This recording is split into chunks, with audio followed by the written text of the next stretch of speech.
할렐루야. 우리 김창인 권사님 나오시는 것만으로도 은혜인데 기도까지 해주시니 이제 너무나 큰 은혜가 됩니다. 여러분도 은혜가 될 줄로 믿습니다. 우리 오늘 하나님 말씀 보겠습니다. 마가복음 5장 우리 25절부터 34절까지만 보겠습니다. 마가복음 5장 25에서 34절입니다.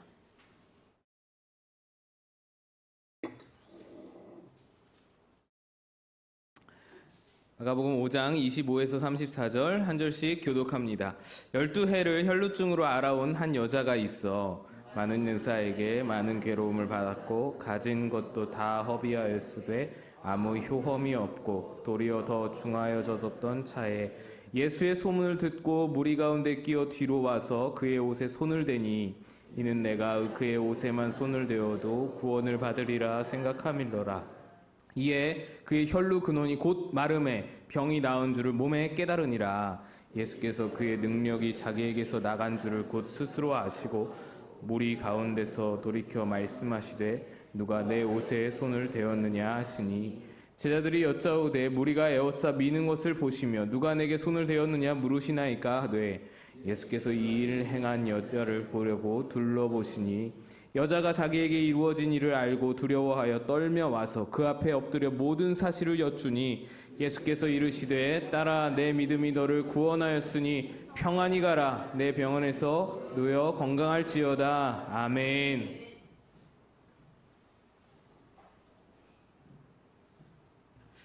예, 오늘 말씀은 혈루증 여인의 말씀입니다. 여러분 잘 아시는 12의 혈루병으로 앓던 여인에 대한 말씀입니다.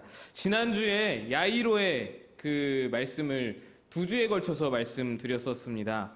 이 야이로가 처음에는 괜찮은 믿음의 사람으로 우리가 생각을 했었고 그런데 그런 가운데에서 주님의 시간과 우리의 시간의 그 간극과 차이 그것을 버티지 못해서 무너져 내릴 때 예수님께서 하셨던 말씀 두려워 말고 믿기만 하라. 결국 하나님의 그 시간과 우리의 시간 기다릴 수 없는 그 간극, 그 차이를 이겨낼 수 있는 힘은 믿음이다라는 것을 배웠고 또 이 야이로의 믿음이 적음에도 불구하고 믿음이 사실은 우리가 완전한 줄 알았는데 좋은 믿음인 줄 알았는데 사실 따져놓고 보니까 그냥 그런 믿음, 작고 불완전한 믿음이었는데 그럼에도 불구하고 불쌍히 여기시고 그에게 눈높이 교육을 하시면서 그의 믿음이 자라기를 원하셨던 우리 예수님의 마음, 그런 것들을 우리가 지난주까지 배웠습니다. 신앙생활을 할수록 참 저도 믿음이 이 야이로처럼, 아니 이 야이로보다 더 어쩌면은 이 믿음이 너무나도 불완전하고 너무나 연약하다라는 것을 깨닫게 됩니다. 어릴 때는 제가 돈을 몰랐습니다. 어머니가 돈을 준다고 해도 안 받았습니다. 뭐 사라고 준다고 해도 잘 안 받았어요. 잘 안 사고. 그래서 뭐 이렇게 그냥 좀 뭐랄까 좀 좋지 않은 거 입고 좋지 않은 거 신고 그래도 크게 뭐 제가 신경을 안 썼어요. 조금 나이가 들어서 대학교 가서도 좀 그런 성격이었어요. 그래서 뭐 돈이 있고 없고 돈이 많고 적고 이런 것들을 잘 모르고 생각을 안 했기 때문에 배짱이 있었어요. 지금 말하면 배짱인데 저는 그게 믿음인 줄 알았습니다. 그게 믿음인 줄 알았어요. 결혼을 할 때 제가 말씀드렸던 것 같은데 결혼할 때 여러분 따님들이 결혼할 때 전세도 없으면은 남자가 전세라도 준비를 안 해놓으면 좀 그렇잖아요. 안 그러세요? 보낼 수 있으세요?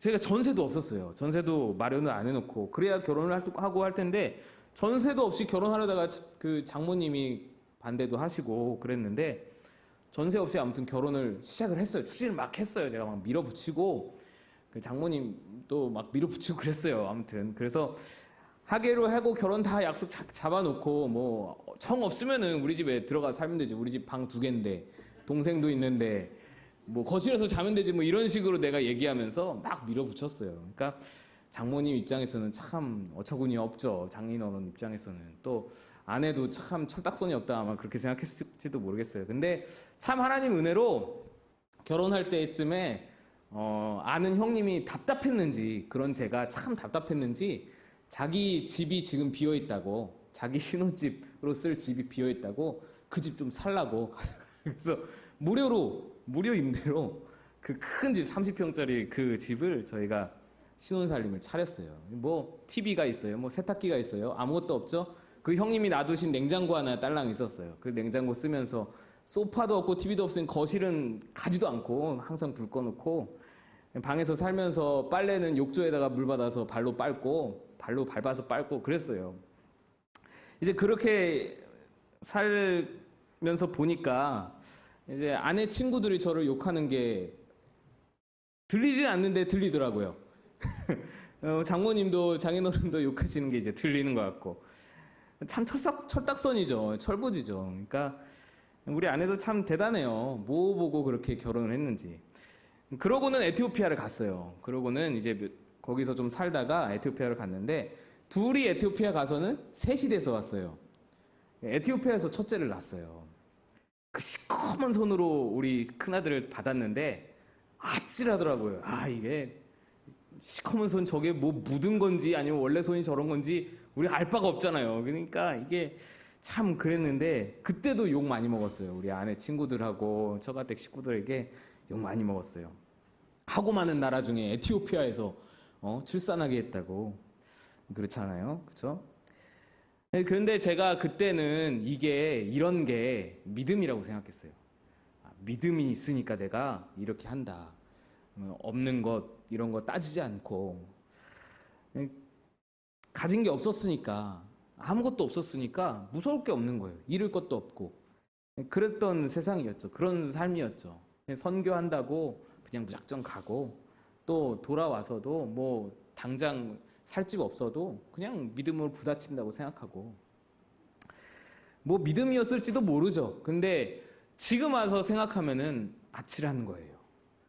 지금 나한테 그렇게 하라 그러면은 한 자도 못 하겠는 거예요. 이제는 내가 세상을 조금 알거든요. 이제는 돈도 조금 보이고 이제는 가족도 생기고 처자식도 먹여 살릴 처자식도 생기고 책임져야 하는 위치에 있고 예? 여러분 내 설교 기다리는 성도들도 좀 생기고 그러니까 이제는 못 하겠는 거죠. 그런 식으로 이제는 막무가내로 배짱으로 뭐 믿음이다 하면서 막 나가기가 어려운 거죠. 그러고 보니까 그때 그게 내가 믿음이 아니고 그냥 배짱이었구나. 믿음이었다면은 지금까지 뭔가 유지되는 게 있어야 될 텐데 나는 믿음이 있는 게 아니었구나. 그냥 가진 게 없어서 배짱을 부렸던 거구나. 그런 어떤 그런 거였구나. 몰라서 그랬던 거구나. 그런 생각이 많이 들더라고요. 그러니까 그렇게 깨닫고 보니까 참 나는 믿음이 부족한 자다. 나는 참 믿음이 여리고 믿음이 없구나. 내세울 믿음 하나 없구나. 그런 마음이 많이 듭니다. 지난주에 말씀드린 대로 야이로의 믿음이 부족하다 말씀드리면서도 그래 내 믿음도 참 부족한데 야이로만도 못한 내 믿음 얼마나 내 믿음이 불안한지에 대해서 절감하고 있습니다. 여러분도 조금씩 느끼실 거예요. 내 믿음이 얼마나 불안전한지. 우리 모두가 마찬가지입니다. 우리 믿음은 참 불안전하고 믿음은 참 작고 볼품없는 믿음입니다. 그런데 여러분 그 작은 믿음 때문에 천국 갈 것이 어떻게 애매하고 희미할까 봐 두렵고 무섭고 그러신가요? 여러분들 믿음이 불안전하다고 해서 천국 혹시 못 갈까 봐 밤에 잠이 안 오거나 뭐 무섭거나 혹시 그러신가요? 그러지 않죠. 왜 그런가요? 그 이유를 오늘 한번 얘기해 봅시다. 지난주에 말씀 나눴던 야이로도 불완전한 믿음을 가졌었어요. 근데 예수님 말씀만으로도 예수님께서 그 자리에서 딸아이를 고칠 수 있는 말씀만으로도 능력이 있는 그런 분이신데도 굳이 모시려고 가다가 고생하고 막 그랬잖아요. 그리고 우리가 다 야이로처럼 부족한 믿음인데 오늘 이야기 나눌 혈루병 여인도 믿음이 부족했습니다. 믿음이 좀 다른 믿음이었어요. 온전한 믿음은 아니었어요. 이 여인이요 혈루병을 12년 동안 앓고 있었어요. 혈루증이 여러분 잘 아시다시피 계속해서 하혈하는 증세인데 그럼 부인병인데 오랜 세월 동안 얼마나 많은 양의 피를 쏟아내면서 생명이 빠져나가는 고통을 경험했던 여인이었어요. 이 계속해서 생명이 빠져나가는 거예요. 근데 그냥 이 여인이 그냥 그 병으로만 육신적으로만 고통을 당하고 괴로움을 당했으면은 그나마 견딜만 했을 거예요. 우리 레위기 말씀 한번 봅시다. 율법이죠. 율법 말씀 한번 봅시다. 레위기 15장 25에서 27절 말씀입니다. 한번 같이 읽겠습니다. 시작.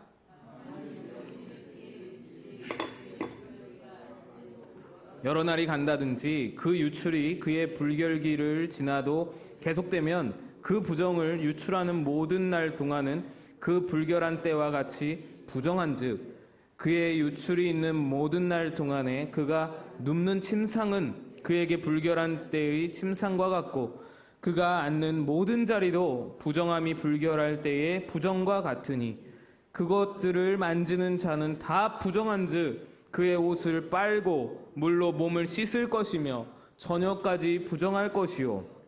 율법에 의하면 이 여인이 앓는 병은요 평생 동안 부정한 병이에요.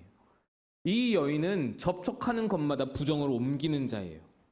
접촉하는 것마다 다 부정을 옮기는, 부정하게 만들어버리는 부정의 근원지인 거예요. 이 사회에서는, 이 유대 사회에서는 이 여인은요 부정 그 자체인 거예요. 부정의 근원지예요. 닿는 것마다 다 부정이에요. 그러니 격리되는 거예요. 격리 조치되는 거예요. 그래서 이 여인을 아무도 만날 수 없어요. 가족이요? 가족도 못 만나는 거예요. 가족도 이 여인을 떠나야 되는 거예요. 살려면, 내가 살려면, 우리 가족이 남은 자라도 살려면 이 여인을 다 떠나야 되는 거예요. 그래서 이 여인을 가둬두고는, 이 여인을 홀로 놔두고는 다 버리고 도망을 가는 거예요. 친구가 있겠어요? 뭐 애인이 있겠어요? 누가 있겠어요? 아무도 없는 거예요. 여러분, 그래서 이 여인은 아마 몸을 꽁꽁꽁꽁 싸매고 살았을 거예요. 어디 뭐 슈퍼가 있지는 않았지만 어디에 한번 마실이라도 갈래도 뭐 장에 한번 갈래도 꽁꽁꽁 혹이라도 냄새가 날까봐, 혹이라도 비치지 않을까, 그냥 노심초사하면서 그냥 한 걸음 한 걸음을 조심조심 얼마나 떼었겠어요. 옷으로 꽁꽁꽁꽁 싸매고는. 그 삶이 그랬어요. 이 삶이. 혹시라도 자신의 병을 아는 사람이 있을까봐 얼굴을 그냥 칭칭 감고 다니지 않겠어요. 얼굴 알아보는 사람이 있을까봐. 그리고 이 여인의 고통이 여기서 멈추지 않는 것이 26절을 보면은 이렇게 나와 있습니다. 많은 의원들로부터 치료를 받으면서 많이 견디어야 했다. 많은 의원들을 찾으러 다닌 거예요. 병을 고치려고 모든 노력을 다 쏟았던 것입니다. 그런데 아무런 효험도 얻지 못한 채 여러 의사들에게 수많은 치료비만 갖다 바쳐야 했어요. 여러분, 지금 이 세상 과학이나 의학이 굉장히 발달한 오늘날에도 종종 오진이 있잖아요. 의료사고가 있습니다. 그렇게 사고가 발생해서 막 사람이 죽기도 하고 그러는데 예수님 당시에는 뭐 과학이 뭐가 있어요? 의학이 뭐가 있겠어요? 그러니까 잘못된 진단과 비과학적인 진료와 터무니없이 비싼 치료비의 요구 등으로 이 환자에게 고통을 주는 경우가 굉장히 많았을 것으로 추측해 볼 수 있는 거예요. 거기다가요, 이 여인이에요. 여인이고 병이 하혈하는 병이에요. 그럼 여러분, 의사는 대부분 남성이었잖아요. 그때 당시에는. 이 여인에게는 의사에게 진료 한번 받는 것만으로도 굉장한 수치를 당하는 거예요. 어마어마한 그 수치와 모독을 견뎌야 하는 거예요. 그렇잖아요. 그런데 말씀해 보면은 수많은 의사들을 찾아다녔다 그랬어요. 얼마나 많은 의사들에게 얼마나 많은 괴로움을 당했겠어요. 지금도 의사들이 간혹 나쁜 의사들이, 모든 의사가 그렇지는 않지만 나쁜 의사들이 뭐 성추행도 하고 그러는데 이 여인이 안 봐도 비디오인 거죠. 얼마나 여러 가지로 굉장히 많은 여러 가지의 괴로움들을 당했었겠다. 12년 동안. 그것을 우리가 대충 짐작을 할 수 있는 부분입니다. 이 여인은요, 삶이 피폐해졌습니다. 피폐한 거예요. 말 그대로 피폐한 거예요. 아무것도 남은 게 없어요. 그 남은 거라고는 이 여인에게는 절박한 뿐인 거예요. 절박한 뿐. 이 절박함이 이 여인을 예수님께로 이끌었습니다. 어쩌면은 이 여인은요, 이제 이 예수마저 나를 고치지 못하면 나에게 남은 건 죽음뿐이다 라고 생각했을지도 몰라요. 그렇잖아요, 여러분. 소망이 뭐 있습니까, 이 여인이. 혼자서 맨날 몸 싸매고는 그냥 그 집안에 틀어박혀서 그냥 부정한 여인으로 그냥 죽어가는 것 뿐이잖아요.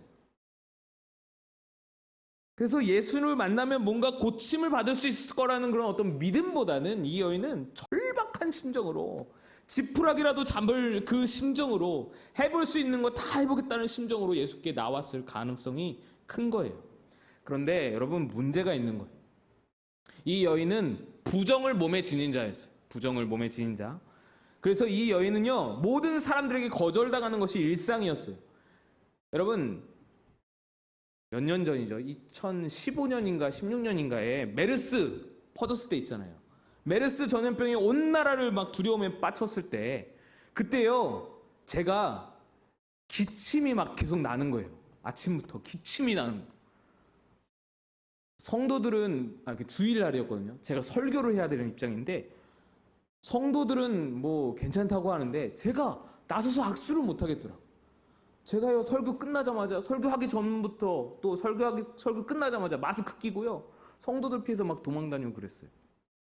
감기 증상만 있어도 그때는 사람들이 다 쳐다보고, 재채기 한 번만 해도 사람들이 막 쳐다보고 그랬던 때잖아요. 여러분, 그 메르스가 퍼질 때에 환자와 같은 병원에 있기만 했어도, 그 환자와 같은 병동도 아니야, 병실도 아니야, 같은 병원에 있었어도 격리됐어요, 그때. 여러분, 이 여인은요, 메르스 슈퍼 전파자 같은 여인이에요. 이 여인은 부정을 전염시키는 여인이에요. 그래서 이웃과 친척은 물론이고 가족들마저 외면하여 버림받은 모든 사람들에게 거절당하는 것이 일상이었던 그런 여인이었습니다. 여러분, 메르스 그 전염될 때 예전에 슈퍼 전파자 5명이요, 150명을 감염시켰대요. 몇 명이 감염이 됐는지 그때 제가 잘 모르겠지만, 아무튼 그 인원 중에 150명이 5명이 감염시켰다는 거예요. 슈퍼 전파자, 발음도 잘 안 돼. 슈퍼 전파자 5명이 150명을 감염시키는 거예요. 한 명당 30명씩 감염시키는 거예요. 이게 얼마나 센 거예요, 이 전염이. 그러니까 이 여인은요, 부정함의 슈퍼 전파자인 거예요. 여러분, 생각해 보세요. 박종철 목사님이 설교하시러 딱 들어왔어요. 그런데 우리 설교하러 목사님 오셨는데, 오셔서 막 교인들하고 인사 나누시고, 잘 지내셨어요? 별일 없었어요? 이렇게 인사를 하시는데, 갑자기 메르스 슈퍼 전파자가 와서는 목사님한테 자기 낫겠다고, 나 한번 나으면 얻겠다고 목사님한테 막 들이대는 거예요. 막 안수기도 해달라고 막 들이대면은 여러분 어때요? 쫓아내야죠, 당연히. 목사님을 빨리 피신시켜야 되지 않겠어요? 이 얼마나 무례하고 이 얼마나 민폐예요. 이럴 수는 없는 거예요. 목사님한테 어떻게 그렇게 들이대요? 자기가 뭔 줄도 모르고. 지금 이 여인이 그런 상황이잖아요.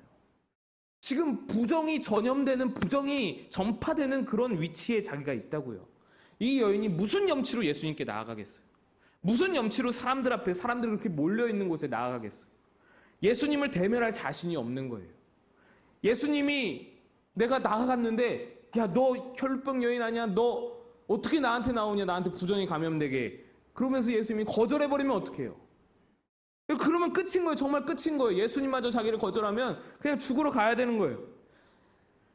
여인은 예수님 앞에 나가지도 못하고, 그렇다고 안 나갈 수도 없고, 그런 어떤 딜레마에 빠져 있었겠죠. 그때 마침 떠오른 생각이요, 이 여인에게 떠오른 생각이, 몰래 예수님 뒤에 따라가서 예수님 옷깃이라도 잡아보자 하는 생각이었어요. 기막힌 아이디어죠. 예수님 몰래 옷깃이라도 잡아보자. 그 정도로 여인이 절박한 거예요, 지금. 그 간절함이, 내가 얼굴 꽁꽁 싸매고 아무도 모르게 가서 옷깃만 잡으면, 밑자에 본전인데 그것만 잡아보면 어떻게 뭐든 되지 않을까. 그걸로도 안 되면은 그때는 이제 끝이고, 그런 생각을 했었던 것이죠. 여러분, 이런 생각이 참 이게 타당했던 것이 구약 시대 때부터 예수님 시대에 이르기까지 이스라엘 백성들에게 있던 신앙은요, 능력 있는 선지자라면 그가 입던 옷에도 능력이 흐른다라고 그렇게 믿음이 있었어요. 엘리야가 겉옷을 둘둘 말아가지고 물을 팍 내려치니까 물이 확 갈라지잖아요. 마른 땅으로 건넜단 말이죠. 그 뒤에 엘리야가 승천하고 그 겉옷을 던졌어요. 던졌더니 엘리사가 잡아요.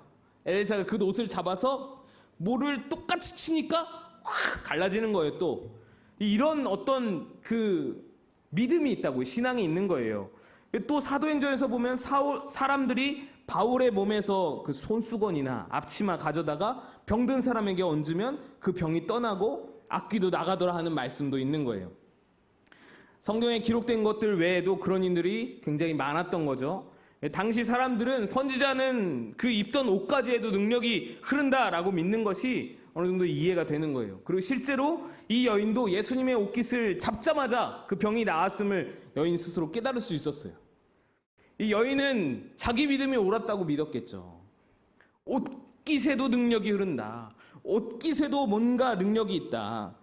그 믿음이 있었던 거죠. 근데 여러분, 그 믿음이 진짜 옳은 믿음인가? 그건 아닌 거죠. 그거는 좀 미신적이고 옳지 못한 믿음입니다. 근데 여러분, 우리에게도 이런 믿음이 있습니다. 이런 부족한 믿음이 우리에게도 있잖아요.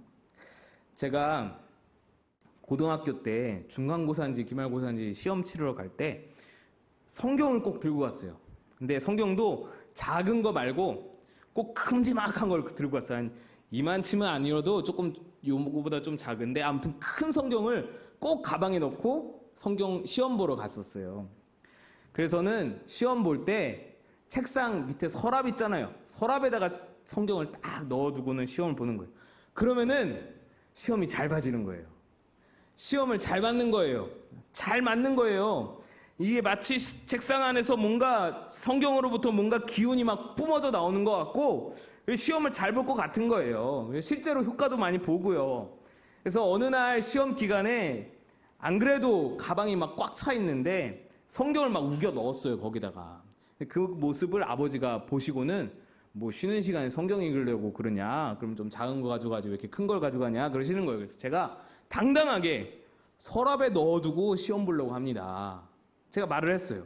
이거 넣어두면 시험을 잘 봅니다. 저로서는 큰 믿음인 거예요. 말씀을 드렸다가 아버지한테 뒤지게 혼났어요. 성경이 무슨 부적이냐? 당장 그러지 말고 조그만 성경 가져와서 읽기나 하라고 혼났어요. 여러분, 그렇습니다. 여러분, 사실 이 성경은 이게 물리적으로 뭔가 능력이 나오는 게 아니잖아요. 뭔가 막 기운이 뻗어 나오는 게 아니잖아요. 사실 이거는 그냥 물리적으로 보면 종이에다가 잉크 바른 거예요. 근데 여기에 능력은 어디에 있어요? 책 자체에 있는 것이 아니고 메시지에 있는 거잖아요. 하나님의 말씀에 있는 겁니다. 말씀, 그 내용의 능력이 있는 거잖아요. 제가 예전에 에티오피아에 있을 때 느꼈던 것인데 그곳은 이제 에티오피아 정교회라고 우리와 같은 기독교이긴 하지만 가톨릭, 그리고 개신교, 그리고 정교회 이렇게 나눌 수 있는 정도로 정교회라고 또 다른 교파가 있어요. 그 신도가 굉장히 많았어요, 에티오피아에. 근데 사람들 문화가 어떠냐면 차량을 운전하는 사람들, 택시 기사들 차 안에 온통 예수님 그림 뿐인 거예요. 예수님 그림을 덕지덕지 붙여놓은 십자가 그림, 예수님 그림, 베드로 그림 막 여기저기 마리아 그림 다 붙여놓는 거예요. 이거 왜 이렇게 붙여놓냐 물어보면은 보호해 주신다는 거예요. 이 그림이 자기를 우리 차를 보호해 주신다라는 거예요. 십자가를 꼭 큼지막하게 걸어놔요.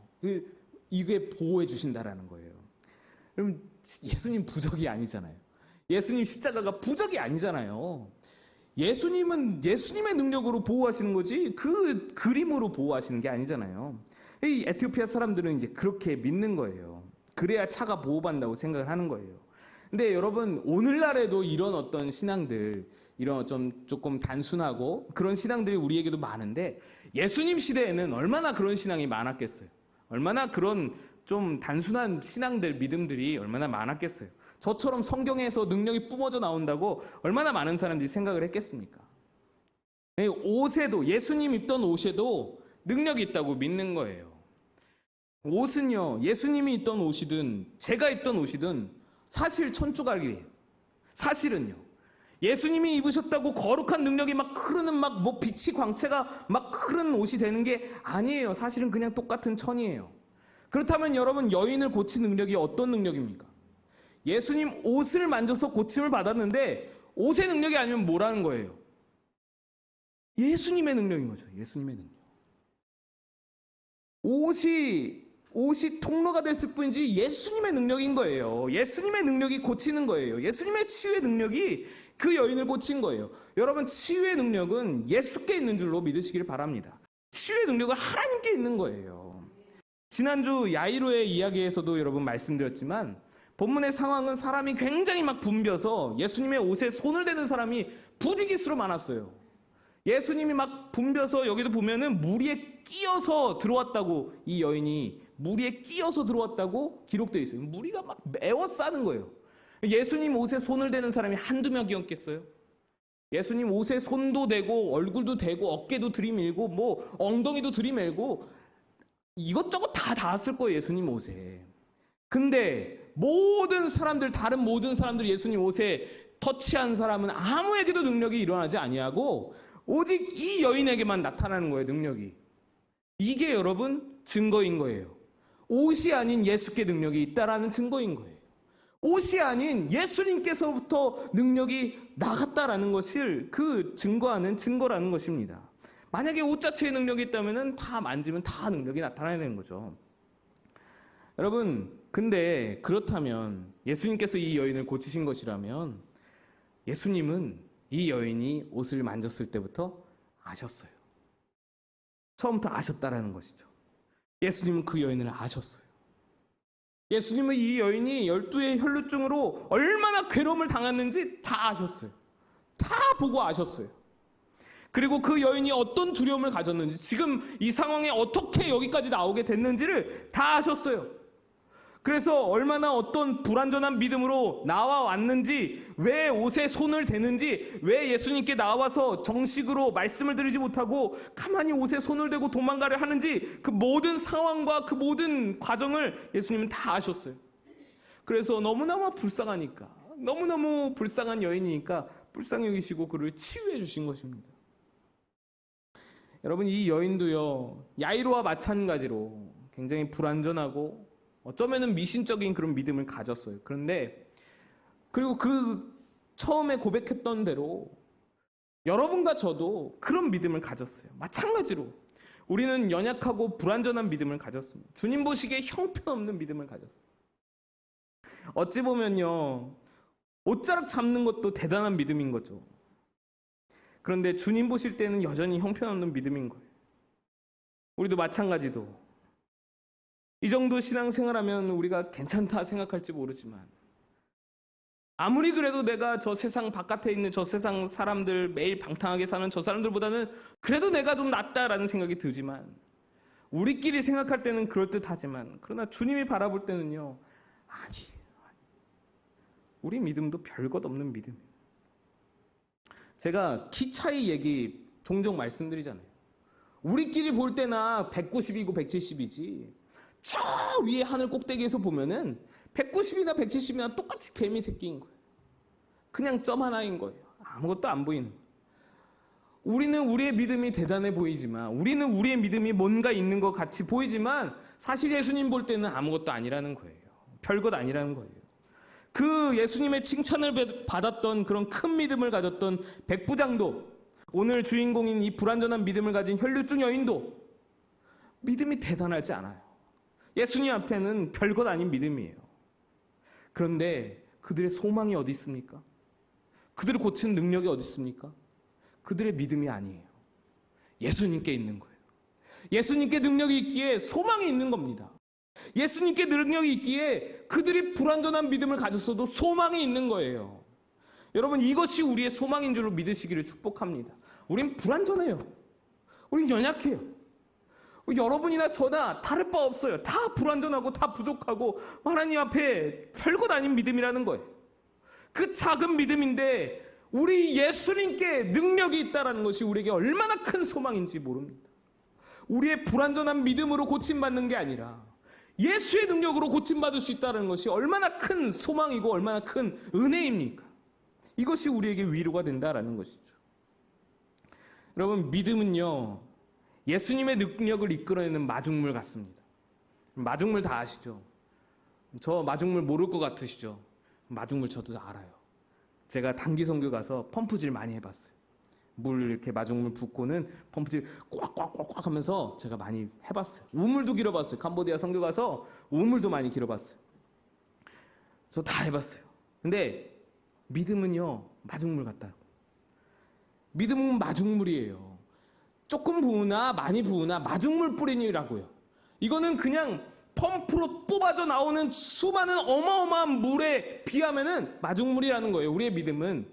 진짜 능력은 예수님께 있는 거예요. 진짜 펌프를 통해서 뿜어져 나오는 그 물은 예수님께 있는 거예요. 예수님께서 능력으로 우리를 고치시고, 예수님께서 능력으로 우리를 잘되게 하시고, 우리를 구원하시고, 예수님께서 긍휼히 보시면 우리가 믿음이 좀 부족해도 그 능력이 일어나는 것입니다.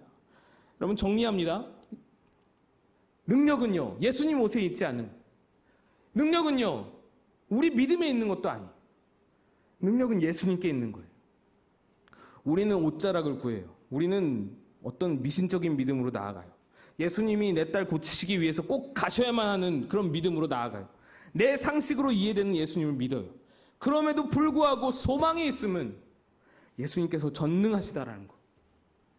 그리고 그 예수님께서 우리를 무한히 사랑하신다라는 거. 이게 우리의 소망인 줄로 믿으시기를 축복합니다.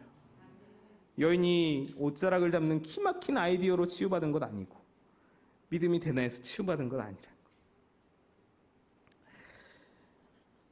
여인을 치유하시고 예수님께서 다 아시면서도 시치미를 뚝 떼시고 누가 내 옷자락에 손을 대었느냐 말씀하십니다. 그 여인을 찾아서 굳이 불러내세요. 얼마나 부끄러운데 지금 여인이. 33절에 보면 여인이 두려워하면서 떨면서 모든 것을 다 이야기했다고 말씀하고 있습니다. 여인이 얼마나 두려웠겠어요. 얼마나 떨었겠어요. 혹시라도 내 부정함이 예수님한테 전가된 건 아닌지 막 염려하는 거잖아요. 예수님이 알아차린 거 아니야? 내 부정함이 예수님께 옮겨진 거 아니야? 나는 나음을 얻었는데, 나는 치유된 게 내가 내 몸으로 느끼겠는데 예수님은 내 부정함이 전파된 거 아니야? 이거 어떡하면 좋지? 막 이렇게 막 지금 염려하는 거예요. 두려워하는 거예요. 또 뭐가 두려워요? 아니, 사람들이 나 혈루병 여인인 거 알면 어떡하지? 지금 내가 이 사람들 막 해집고 들어왔는데 이 사람들이 알면은 율법으로 나를 다스리려고 할 텐데, 이 사람들한테 부정이 다 옮겨졌다고 해서 난리가 날 텐데 어떡하면 좋지? 어떡하면 좋지? 두려워하는 거예요. 얼마나 불안해요. 병은 나았는데 율법에 의해서 벌 받을까 봐 얼마나 두려워요. 그런데 예수님이, 우리 인자하신 예수님이 그 떨고 있는 그 여자를 불러 세워서 이렇게 말씀합니다. 34절입니다. 예수께서 이르시되 딸아, 내 믿음이 너를 구원하였으니 평안히 가라. 내 병에서 놓여 건강할지어다. 예수님은 가족마저 외면했던 이 딸을, 이 여인을 딸이라고 불러주려. 딸이라고. 내 딸아 불러주려. 이 여인은요, 12년 동안 앓던 병이 나을 뿐 아니라 아버지마저 생긴 거예요. 이 여인은요, 야이로의 딸 이야기를 들으면서 얼마나 부러웠을까. 제가 그런 생각해봤어요. 야이로가 내 딸이 지금 죽어간다고 예수님한테 막 고쳐달라고 막 이야기하는 그 장면을 봤을 거 아니에요. 이 여인도 얼마나 부러웠을까. 저 딸아이는 죽어가도 나보다 낫다, 그런 생각하지 않겠어요? 아버지가 자기를 위해서 그렇게 열심히 예수님을 찾고 노력하고, 이 여인은 아무것도 없어서 격리될 몸으로 들키면 큰일 남에도 불구하고 무릅쓰고 혼자서 나왔잖아요. 근데 예수님이 딸이라고 하신 거예요. 내 딸아. 예수님은요, 지금 이 여인을 굳이 불러 세우신 이유가 복음을 말씀하시는 거예요. 병만 고침받고 가지 말고 너 진짜로 인생의 구원함을 받아라. 너 진짜로 복음을 만나라. 내가 복음이다. 내가 너의 아버지다. 너를 딸로 삼는다. 너는 이제 이 복음을 경험하고 예수님의 사랑을 경험해라 라고 불러 세우신 거예요. 굳이 불러 세우신 거예요. 그리고는 평안을 선포하시면 평안히 가라 하시는 거예요. 이 여인은 자기 부정이 예수님께 전가되었을까 봐 염려했지만, 여러분, 그럴 수 있습니까? 그럴 수 없는 거예요. 여인의 부정이 예수님께 전가되기는커녕 오히려 예수님의 거룩함이, 예수님의 정결함이 이 여인에게 전가되는 것이죠. 이 여인을 살리는 것이죠. 이 여인을 치유한 것이 아니겠습니까? 예수님은 여인을 불러 세워서 가르쳐주고 싶은 거예요. 능력은 옷에 있는 것이 아니고 나에게 있는 거다. 이걸 알려주고 여인의 불완전한 믿음을 수정해 주시는 거예요. 그리고는 나는 너가 생각하는 것처럼 용한 의사이거나 치유의 능력을 가진 어떤 선지자 정도가 아니고 만유의 주관자다. 만군의 여호와다. 이 네가 생각하는 것보다 더 훨씬 더 초월하는 존재임을 알리시기 위해서 여인을 불러 세우셨던 것입니다. 능력은 병만 고쳐주지만 만유의 주관자와 우주의 주인과의 인격적인 만남은 인생을 고치는 거예요. 삶을 바꿔주는 거예요. 너는 이제 내 딸로 삼았으니 이제 더 이상 삶의 문제로 고통받지 말고 앞으로도 어떤 문제가 생기거든 너의 생각보다 더 크고 완전하신 만유의 주관자인 내게 나와서 구하고 내게 의지해라. 내 능력은 너가 생각한 대로 그런 조잡한 능력이 아니고 내 거룩은 너가 생각한 대로 그런 허접한 거룩이 아니니 이제부터 무슨 일이 있든지 내게 나와서 나를 의지하라. 내게 의지하면 내가 고치겠고 내가 치유하겠고 내가 해결하겠고 내가 너를 구원하리라. 예수님의 가르침이신 것입니다. 여러분, 그렇습니다. 우리 주님은요, 우리가 완전하다고 생각하는 것보다 훨씬 더 완전하신 줄로 믿으시길 축복합니다. 우리 주님은 우리가 사랑 많다고 생각하는 것보다 훨씬 더 크신 사랑을 가지신 줄로 여러분 믿으시기를 축복합니다. 아니, 우리가 그분을 상상하는 것 자체가 오류예요. 그분은 내 생각에 담는 것 자체가 오해입니다. 그분은 우리의 머리로 담을 수 없는 존재이기 때문에.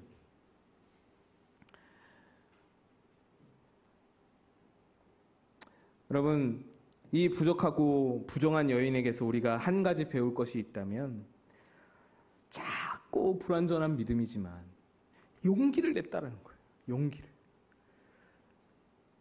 하나님 앞에 나아가서 그 옷깃을 잡을 용기를 가졌다. 그 절박함을 가졌다라는 거예요.